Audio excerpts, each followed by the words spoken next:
Ciao a tutti carissimi utenti e bentornati al canale Assistenza Informatica Online. Allora, oggi ci ricollegheremo al video che abbiamo fatto, mi sembra, ieri, insomma, l'ultimo video, quindi quello che riguarda i browser e invece le pagine proprio iniziali, quindi i motori di ricerca. Quindi continuiamo su questa riga.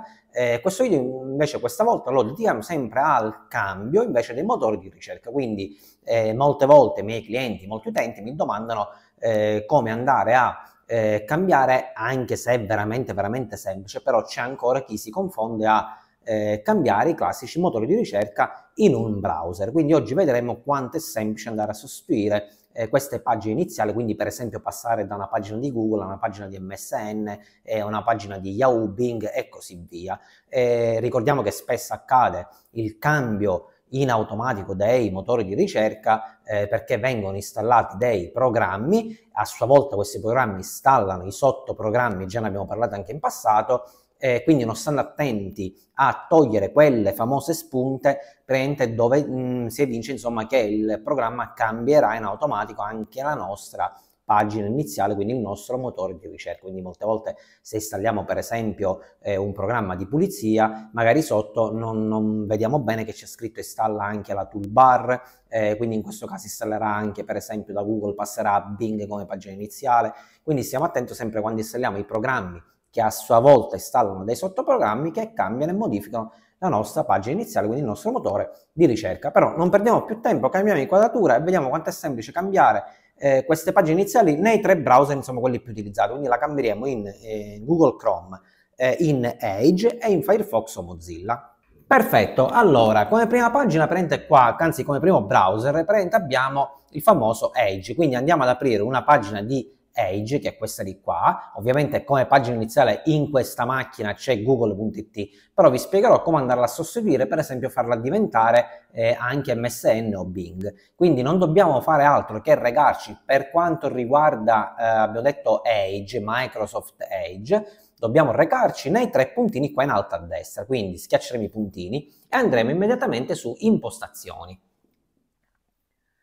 Perfetto, qui a sinistra troveremo tutte le impostazioni che noi possiamo dare al nostro Edge. Ovviamente poi magari faremo in futuro un video proprio dedicato sempre a questi tre famosi browser, quelli più utilizzati, per fare un settaggio veramente perfetto di questi browser, quindi andando a modificare, perché c'è parecchio, credetemi, da modificare quando si installano questi browser. Sicuramente magari molti utenti non lo fanno, installano così per come in default il browser, invece c'è veramente molto da andare a modificare, anche per avere un pochettino più di privacy, però questo magari lo faremo in un video futuro. Intanto modifichiamo soltanto le pagine principali, quindi la pagina iniziale, quindi andiamo, ci dobbiamo recare soltanto su Start Home e Nuove schede.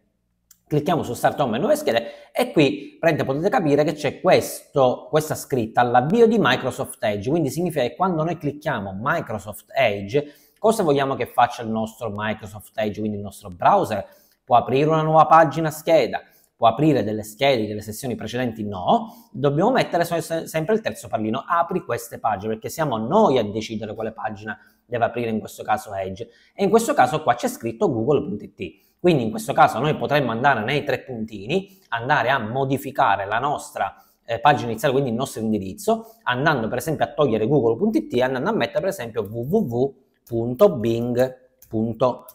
per esempio, e mettiamo salva. Immediatamente quando mettiamo salva e riavviamo il nostro browser, si aprirà come pagina iniziale il Bing. Quindi semplicissimo, non ci vuole nulla. Io lo riporterò ovviamente di nuovo a Google, perché in questa macchina interessa aprire sempre come prima pagina Google, e salverò.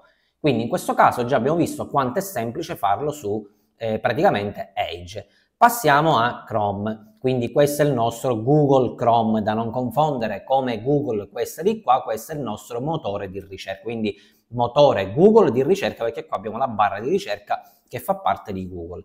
Google Chrome abbiamo detto che è questo programmino, questa app. Quindi in questo caso stessa discussione, stesso procedimento, i tre puntini a destra in alto, andiamo in questo caso sempre sulle impostazioni in basso, attendiamo che si apra il tutto e qui dobbiamo andare a trovare praticamente quello che riguarda l'avvio, quindi in questo caso dobbiamo andare sotto all'avvio. All'avvio praticamente dobbiamo fare noi, apri la pagina nuova scheda, continua dal punto in cui avevi interrotto, queste sono i tre, diciamo, punti che offre il nostro Google Chrome, oppure apre una pagina o un insieme di pagine specifiche. Faremo sempre apri un insieme o una pagina specifica. In questo caso si farà aggiungi una pagina, quindi in questo caso noi metteremo praticamente www.google.it. Faremo sempre aggiungi e lui aprirà sempre google.it. Possiamo anche andare qui a vedere il nostro motore di ricerca. Come nostro motore di ricerca, se all'avvio non fa il cambio, perché molte volte Google ha problemi con il cambio, possiamo andare a cliccare a sinistra al motore di ricerca e assicurarci che qui ci sia scritto Google e non Bing, perché per esempio se come motore di ricerca noi andiamo a tenere ad avere Bing e all'avvio non modifichiamo Google, ci troveremo purtroppo sempre Bing o Yahoo o DuckDuckGo oppure Yandex. Quindi assicuriamoci che il motore di ricerca a sinistra sia impostato sempre sul primo, quindi su Google. E questo è il cambio sempre della pagina iniziale del nostro motore di ricerca per quanto riguarda Google Chrome. Andiamo infine all'ultimo, ma non per importanza, anche perché per me il Firefox è uno dei migliori. Il Firefox sempre in maniera semplice, sono sempre tutti e tre uguali. Andiamo questa volta nelle tre barrettine, quindi non tre puntini. Clicchiamo nelle tre barrettine per andare sempre su impostazioni. Quando si aprirà, quindi sempre alla stessa maniera, a destra le impostazioni, a sinistra c'è tutta la barra del menu. In questo caso dobbiamo recarci noi sempre su pagina iniziale e in questo caso dobbiamo andare a mettere indirizzi personalizzati, quindi nel menu a tendina dobbiamo eliminare Firefox Home predefinita no, pagina vuota no, dobbiamo andare a cliccare su Firefox indirizzi personalizzati. Una volta che cliccheremo indirizzi personalizzati, qua possiamo scrivere il nostro praticamente sito, che può essere praticamente, questa volta possiamo mettere msn.it per esempio. Una volta che qua non c'è bisogno di fare salva, chiudiamo direttamente il browser e lo riapriamo, lui metterà come prima pagina iniziale msn.it. In questo caso abbiamo detto che a me interessa mantenere sempre sulle macchine il Google, quindi inserirò sempre google.it e basta che chiuda e lui già se ne va come prima pagina su Google. Quindi avete ben capito quanto è semplice andare a modificare le pagine iniziali. Questa è una cosa importante perché, ripeto, io ricevo molte chiamate o molte mail perché ancora ci sono persone che non sanno modificare questa pagina iniziale, questo motore di ricerca, e vi ho detto che capita spesso la modifica del motore di ricerca in automatico proprio per quel problema dei sottoprogrammi che installano le toolbar. Quindi mi raccomando, ormai avete capito in maniera veramente semplice come andarle a modificare, quindi se si installa accidentalmente qualche toolbar che vi cambia il motore di ricerca già sapete come andare a fare. Ciao a tutti e buona continuazione!